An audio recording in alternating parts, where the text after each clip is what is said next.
Harry Potter e o Cálice de Fogo, de J.K. Rowling. Livro 4. Mamãe lendo para o Vinícius. Capítulo 1. A Casa dos Riddle. Os habitantes de Little Hangington continuavam a chamá-la Casa dos Riddle, ainda que já fizesse muitos anos desde que a família Riddle morara ali. A casa ficava em um morro com vista para o povoado, algumas janelas pregadas, telhas faltando e a era se espalhando livremente pela fachada. Outrora, uma bela casa senhorial. E, sem favor algum, a construção maior e mais imponente de toda a redondeza. A casa dos Riddle agora estava úmida, em ruínas e desocupada. As pessoas do local concordavam que a velha casa dava arrepios. Meio século antes, uma coisa estranha e terrível acontecera ali, uma coisa que os antigos habitantes do povoado ainda gostavam de discutir quando faltava assunto para fofocas. A história fora requentada tantas vezes e enfeitada em tantos pontos que ninguém mais sabia onde estava a verdade. Todas as versões, porém, começavam no mesmo ponto. 50 anos antes, ao amanhecer de uma bela manhã de verão, quando a casa dos Riddle ainda era bem cuidada e imponente, uma empregada entrou na sala de estar e encontrou os 3 Riddle mortos. A empregada saiu correndo morro abaixo, aos berros, até o povoado, e acordou o maior número possível de pessoas. Caídos na sala, com os olhos abertos, gelados, ainda com a roupa do jantar. A polícia foi chamada e Little Hangington inteiro fervilhou de espanto, curiosidade e mal disfarçada excitação. Ninguém gastou fôlego em fingir tristeza com o que acontecera aos Riddle, porque eles eram muito impopulares. Os velhos senhor e senhora Riddle tinham sido ricos, snobs e grosseiros, e seu filho adulto, Tom, era tudo isso em grau maior. A preocupação de todos que moravam em Little Hangington era a identidade do assassino, pois não havia dúvidas de que 3 pessoas aparentemente saudáveis não poderiam ter morrido na mesma noite de causas naturais. O enforcado bar local faturou sem parar aquela noite. Os habitantes do povoado apareceram em peso para discutir a matança. Foram recompensados por terem deixado o conforto de sua lareira quando a cozinheira dos Riddle apareceu teatralmente e anunciou para o bar repentinamente e silencioso que um homem chamado Franco Bryce acabara de ser preso. «Franco?» exclamaram várias pessoas. «Nunca!» Franco Bryce era o jardineiro dos Riddle. Morava sozinho em uma casa mal cuidada na propriedade dos patrões. Voltara da guerra com uma perna dura e uma intensa aversão por ajuntamentos e barulhos, e desde então trabalhava para os Riddle. Houve um corre-corre geral para pagar bebidas para a cozinheira e ouvir maiores detalhes. «Sempre achei que ele era esquisito», disse a mulher aos ouvintes ansiosos depois do quarto xerez. «Assim, antipático. Tenho certeza de que não ofereci a ele só uma xícara de chá. Ofereci bem umas 100. Nunca quis se misturar, nunca mesmo.»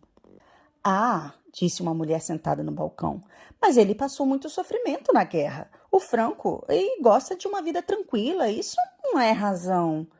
«Mas quem tinha a chave da porta dos fundos então?» vociferou a cozinheira. «Desde que me entendo por gente, sempre teve uma chave reserva pendurada na casa do jardineiro. Ninguém forçou a porta ontem à noite. Não tem janelas quebradas. O Franco só precisou entrar escondido na casa grande enquanto a gente dormia.» As pessoas trocaram olhares tenebrosos. «Eu sempre achei que ele tinha um jeito meio ruim. E não me enganei», resmungou um homem junto ao balcão. «Foi a guerra que deixou ele esquisito. Se querem saber minha opinião», disse o dono do bar. «Eu disse que eu não queria desagradar o Franco. Não disse, Dot?» falou uma mulher agitada a um canto. «Gênio terrível», concordou Dot, acenando a cabeça com vigor. «Me lembro quando ele era criança.»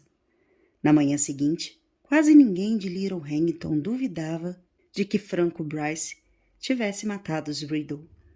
Mas na cidadezinha vizinha de Great Hangington, na delegacia de polícia, escura e feia, Franco teimava em repetir sem parar que era inocente e que a única pessoa que ele vira perto da casa no dia da morte dos Riddle fora um adolescente estranho, de cabelos negros e rosto pálido. Ninguém mais no povoado vir o tal garoto e a polícia não teve dúvidas de que Franco o inventara. Então, quando as coisas estavam ficando muito feias para Franco, chegou o laudo sobre os cadáveres dos Riddle e tudo mudou. A polícia nunca vira um laudo mais esquisito. Uma equipe de legistas examinara os corpos e concluíra que nenhum dos Riddle fora baleado, envenenado, esfaqueado, estrangulado, sufocado ou, pelo que sabiam, sofrera qualquer violência. Com efeito, continuava o laudo, em tom de inconfundível perplexidade. Os Riddle, tirando o fato de que estavam mortos, pareciam gozar de perfeita saúde. Os legistas observaram, como se estivessem decididos a encontrar alguma coisa errada nos cadáveres, que cada membro da família tinha uma expressão de terror no rosto. Mas, segundo afirmava a frustrada polícia, quem já ouvira falar de alguém morrer de pavor? E como não havia a menor prova de que os Riddle tivessem sido assassinados, a polícia foi obrigada a soltar Franco. Os mortos foram enterrados no cemitério da igreja de Little Hannington, e, por algum tempo, suas sepulturas se tornaram alvo da curiosidade geral. Para surpresa de todos, e acompanhado por uma nuvem de desconfiança, Franco Bryce voltou para sua casinha na propriedade dos Riddle. Para mim foi ele que matou a família e não me interessa o que disse a polícia, comentou Dot, no enforcado. E se ele tivesse um pingo de decência, iria embora daqui, sabendo que a gente sabe que foi ele. Mas Franco não foi embora. Ficou para cuidar do jardim para a família, que veio morar logo depois na casa dos Riddle, e para a próxima, porque nenhuma das duas se demorou muito. Em parte, talvez tenha sido por causa de Franco que cada proprietário dizia que o lugar dava uma sensação desagradável e, por falta de moradores, acabou se desmantelando. O ricaço, que era o atual dono da casa dos Riddle, nem morava lá, nem dava um destino à casa. Diziam no povoado que ele a mantinha por causa dos impostos, embora ninguém entendesse muito bem o que significava isso. O ricaço continuou a pagar a Franco para cuidar da jardinagem. Ele agora se aproximava do seu 77º aniversário. Muito surdo, a perna mais dura do que nunca, mas era visto trabalhando pelos jardins quando faziam bom tempo, embora o mato já começasse a levar a melhor. O mato não era, no entanto, o único problema que Franco precisava enfrentar. Os garotos do povoado tinham criado o hábito de atirar pedras nas janelas da casa dos Riddle. Passavam de bicicleta por cima da grama que Franco se empenhava tanto para manter aveludada. Umas 2 vezes eles arrombaram a velha casa para ganhar apostas. Sabiam que o velho Franco era dedicado à propriedade e achavam graça vê-lo mancando pelo jardim, brandindo a bengala e ralhando, a voz roufenha, com os invasores. Franco, por sua vez, acreditava que os garotos o atormentavam porque, tal qual os seus pais e avós, achavam que ele era um assassino. Por isso, quando acordou certa noite de agosto e viu uma coisa muito estranha na casa, ele simplesmente supôs que os garotos estivessem indo um pouco mais longe em suas tentativas de castigá-lo. Foi a perna dura que o acordou. Doía mais do que nunca agora na velhice. Franco se levantou e desceu as escadas até a cozinha, pensando em tornar a encher a bolsa de água quente para aliviar a rigidez do joelho. Parado à pia, enchendo a chaleira, ele olhou para a casa dos Riddle e viu uma luz brilhando na janela do primeiro andar. Franco percebeu na mesma hora o que estava acontecendo. Os garotos tinham invadido novamente a casa e, a julgar pelo bruxuleio da luz, haviam acendido a lareira. Franco não possuía telefone e, de qualquer modo, desconfiava demais da polícia desde que esta o levara para interrogatório depois das mortes dos Riddle. Na mesma hora, ele pousou a chaleira, correu para cima o mais rápido que a perna dura lhe permitiu e logo voltou à cozinha, completamente vestido, e apanhou uma velha chave enferrujada no gancho junto à porta. Depois, pegou a bengala, que deixara apoiada na parede, e saiu pela noite. A porta de entrada da casa dos Riddle não tinha sinais de arrombamento, e o mesmo acontecia com as janelas. Andando com dificuldade, Franco contornou a casa em direção aos fundos até chegar a uma porta semi-escondida pela era. Apanhou a velha chave, enfiou-a na porta e abriu-a silenciosamente. Entrou em uma cozinha cavernosa. Havia muitos anos não entrava ali. Ainda assim, mesmo no escuro, ele se lembrou de onde era a porta para o corredor e tateou até encontrá-la.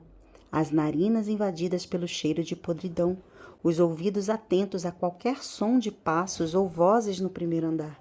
Chegou ao corredor, que estava um pouquinho mais claro, graças às grandes janelas de caixilhos que havia de cada lado da porta de entrada, e começou a subir as escadas, abençoando a poeira grossa que cobria a pedra, porque abafava o som dos seus passos e de sua bengala. No patamar, Franco virou à direita e viu imediatamente onde se encontravam os intrusos. No finalzinho do corredor, havia uma porta entreaberta de onde saía uma luz vacilante, que projetava uma longa nesga dourada no chão escuro. Franco foi se aproximando mais, segurando a bengala com firmeza. A alguns passos da entrada, conseguiu entrever uma faixa estreita do quarto adiante. O fogo estava aceso na lareira. Isto espantou. Parou e escutou com atenção, porque uma voz masculina falava dentro do quarto. Parecia tímida e temerosa. Sobrou um pouco na garrafa, milord, se ainda tiver fome. Mais tarde, respondeu uma segunda voz. Esta também pertencia a um homem, mas era estranhamente aguda e fria, como uma rajada repentina de vento gélido. Alguma coisa naquela voz fez os poucos cabelos na nuca de Franco ficarem em pé. Me leve mais para perto do fogo, rabicho. Franco virou a orelha direita para a porta para ouvir melhor. Ouviu o tinido de uma garrafa que alguém pousava sobre uma superfície dura. Depois o ruído prolongado e seco de uma cadeira pesada arrastando pelo chão. O jardineiro viu de relance um homenzinho, de costas para a porta, empurrando a cadeira conforme lhe pediram. Usava uma longa capa preta e tinha uma grande pelada na parte de trás da cabeça. Depois, ele desapareceu de vista. Aonde foi Najime? Perguntou a voz fria. Não sei, milord, disse a primeira voz nervosamente. Saiu para explorar a casa, eu acho. Você vai ordenhá-la antes de nos recolhermos, rabicho, disse a segunda voz. Vou precisar me alimentar durante a noite. A viagem me deu uma enorme canseira. A testa enrugada, Franco inclinou o ouvido para mais perto da porta e escutou. Houve uma pausa e, em seguida, o homem chamado Rabicho tornou a falar. Milord, posso perguntar quanto tempo vamos ficar aqui? 1 semana, disse a voz fria. Talvez mais. O lugar é razoavelmente confortável e ainda não podemos dar seguimento ao plano. Seria tolice agir antes do fim da Copa Mundial de Quadribol. Franco meteu um dedo nudoso no ouvido e girou. Com certeza, devido ao acúmulo de cera, ele ouvira a palavra quadribol, uma palavra que não existia. Existe sim. Existe, filho, mas na história aqui o Franco não conhecia, entendeu? Porque quadribol é do mundo bruxo. E o Franco é trouxa, ele não é bruxo, entendeu? Ele é bruxo, só que não é bruxo. Não, ele é trouxa, ele não é bruxo. As pessoas que não são bruxas são trouxas. Tá bom? Posso continuar? Nós somos trouxas. Nós somos trouxas. Mas isso não significa que nós somos chatos, né? Não. Trouxa só significa que não são pessoas bruxas. E trouxas. Trouxas é mais de um trouxa. Trouxas. Posso continuar? Sim. Vira pra dormir. A Copa Mundial de Quadribol, milord? Admirou-se Rabicho.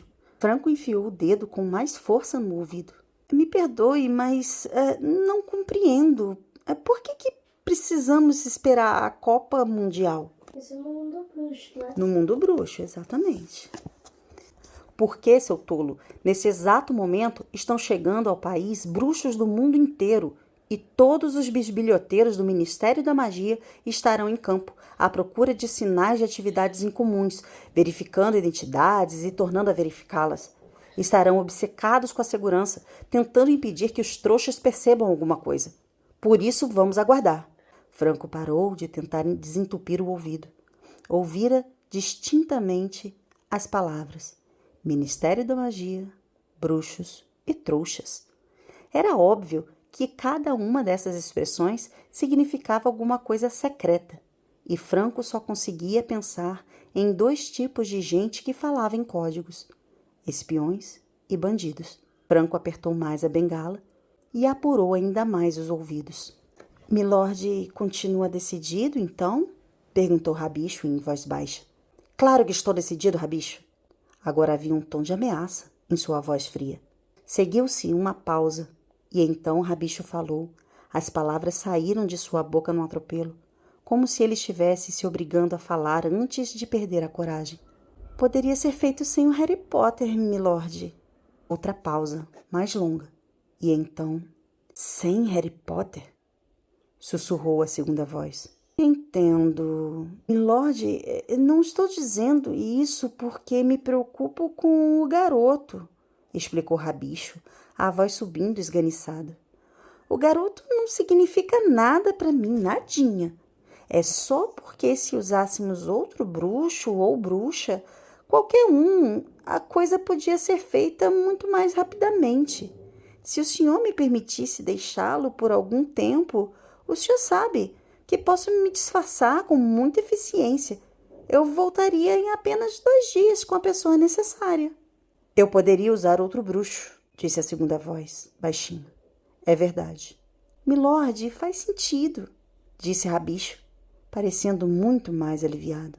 Pôr as mãos em Harry Potter seria tão difícil, ele é tão bem protegido. E então você se oferece para ir buscar um substituto. Estranho.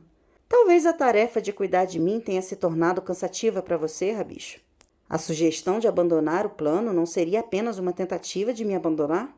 Milord, não tenho nenhum desejo de deixá-lo. Absolutamente nenhum. Não minta para mim, sibilou a segunda voz. Sempre percebo, Rabicho. Você está arrependido de ter voltado para mim. Eu o horrorizo. Vejo você fazer careta quando olha para mim. Sinto você estremecer quando me toca. Não, minha devoção é milord. Sua devoção não passa de covardia.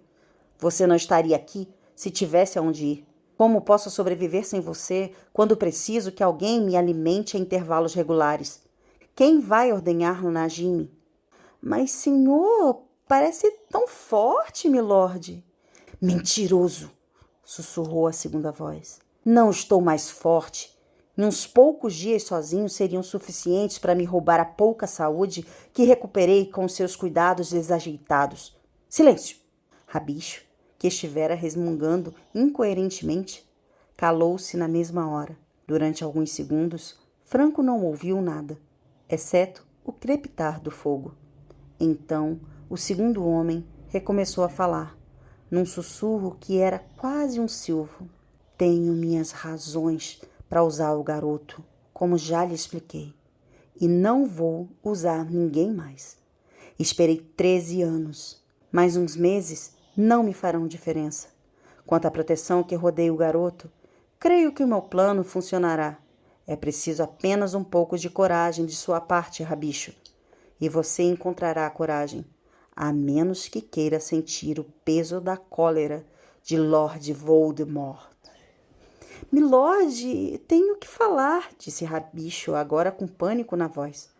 Durante nossa viagem, repassei mentalmente o plano, milord. O desaparecimento de Bertha Jorkins não passará despercebido por muito tempo, e se dermos seguimento a ele, se eu enfeitiçar... Se, murmurou a segunda voz. Se você der seguimento ao plano, Rabicho, o ministério jamais precisará saber que mais alguém desapareceu. Você fará isso em surdina, sem confusão. Eu bem gostaria de fazer isso pessoalmente, mas na minha condição atual... Vamos, Rabicho. Mais um obstáculo vencido e o caminho até Harry Potter estará livre. Não estou pedindo que você haja sozinho. Até lá, o meu fiel servo terá se reunido a nós. Eu sou o seu fiel servo? Disse Rabicho, com um levíssimo traço de aborrecimento na O voz. que significa servo? Servo é aquele que serve a alguém. É alguém que está ali para ajudar, para servir. Entendeu? Posso seguir? Vira para lá para dormir, garoto. Não me engana não, hein? Vamos lá. Eu sou um servo fiel, disse Rabicho, com um levíssimo traço de aborrecimento na voz. Rabicho, preciso de alguém com cérebro, alguém que nunca tenha vacilado em sua lealdade. E você, infelizmente, não satisfaz nenhum dos dois requisitos. Eu encontrei, disse Rabicho, e agora decididamente havia irritação em sua voz. Fui eu que o encontrei, fui eu que trouxe Berta Jorkins. É verdade, disse o segundo homem, parecendo achar graça. Um lance de genialidade que eu nunca teria achado possível em você, Rabicho. Embora a verdade seja dita, você não fizesse ideia do quanto ela seria útil quando a pegou, não é? Eu achei que ela poderia ser útil, milord. Mentiroso, disse novamente a segunda voz, a zombaria cruel mais acentuada do que nunca. Mas não nego que a informação da mulher foi preciosa. Sem ela, eu nunca poderia ter traçado nosso plano. E por isso você terá sua recompensa, Rabicho. Vou deixá-lo realizar uma tarefa especial para mim, uma que muitos seguidores meus dariam a mão direita para realizar. Verdade, milord? E qual? Rabicho parecia outra vez aterrorizado. Ah, Rabicho, você quer que eu estrague a surpresa? Sua parte virá bem no finalzinho. Mas prometo que você terá a honra de ser tão útil quanto Berta Jorkins. Senhor, o senhor... A voz de Rabicho saiu repentinamente rouca, como se sua boca tivesse ficado muito seca. Ficou muito seca. Ficou seca, Porque de ele não nervosismo. colocava língua. Mas é quando a pessoa tá nervosa, a boca fica seca. Posso continuar? Vira pra lá, rapaz, que você tá me enrolando. Fecha esses olhinhos. Relaxa, só ouve a história pra dormir, tá bom? Tá. Vou continuar aqui, hein? Tá. O senhor... A voz de Rabicho saiu repentinamente rouca, como se sua boca tivesse ficado muito seca. O senhor vai me matar também? Rabicho, disse a voz fria suavemente. Por que eu iria matá-lo? Matei Berta porque precisei. Ela não servia mais para nada depois do meu interrogatório, completamente inútil. Em todo caso, haveria perguntas embaraçosas se ela tivesse voltado ao ministério com a notícia de que encontrara você nas férias. Seria melhor que bruxos, presumivelmente mortos, não esbarrassem em bruxas do Ministério da Magia em hotéis à beira de estradas. Rabicho murmurou alguma coisa tão baixinho que Franco não pôde ouvir, mas fez o segundo homem rir. Uma risada sem alegria, fria como sua fala. Poderíamos ter alterado a memória dela? Mas os feitiços da memória podem ser desfeitos por um bruxo poderoso, como eu provei ao interrogá-la. Teria sido um insulto à memória da bruxa não usar as informações que ela me forneceu, Rabicho. Fora no corredor, Franco de repente percebeu que a mão que segurava a bengala se tornara escorregadia de suor. O homem da voz fria tinha matado uma mulher e falava disso sem um pingo de remorso. Divertia-se. Ele era perigoso, um doido, e estava planejando outros assassinatos. Esse garoto, Harry Potter, fosse quem fosse, corria perigo. O jardineiro sabia o que devia fazer. Agora, como nunca antes, estava na hora de ir à polícia. Ele sairia silenciosamente da casa e iria direto à cabine telefônica do povoado. Mas a voz fria recomeçara a falar, e Franco continuou onde estava, paralisado, escutando tudo o que podia. Mais um feitiço, meu fiel servo em Hogwarts, e Harry Potter será praticamente meu, Rabicho. Está decidido. Não haverá mais discussões. Mas fique quieto. Acho que ouvi Najim. E a voz do segundo homem mudou. Começou a emitir ruídos que Franco jamais ouvira na vida. Sibilava e bufava sem inspirar. Franco achou que ele devia estar tendo algum tipo de ataque ou acesso. E então o jardineiro ouviu um movimento às suas costas no corredor escuro. Virou-se para olhar e quedou paralisado de medo. Alguma coisa deslizava em sua direção pelo chão escuro do corredor, e quando se aproximou da nesga de luz, ele percebeu, com um choque de terror, que era uma cobra gigantesca, no mínimo com 3 metros de comprimento. Apavorado, pregado no chão, ele viu aquele corpo ondulante abrir uma trilha larga e curva na poeira espessa do chão, sempre mais próximo. Que faria? O único meio de fugir era entrar no quarto onde os 2 homens estavam sentados, planejando matar. Mas se ele ficasse onde estava, a cobra certamente o mataria. Mas, antes que se decidisse, a cobra emparelhou com ele.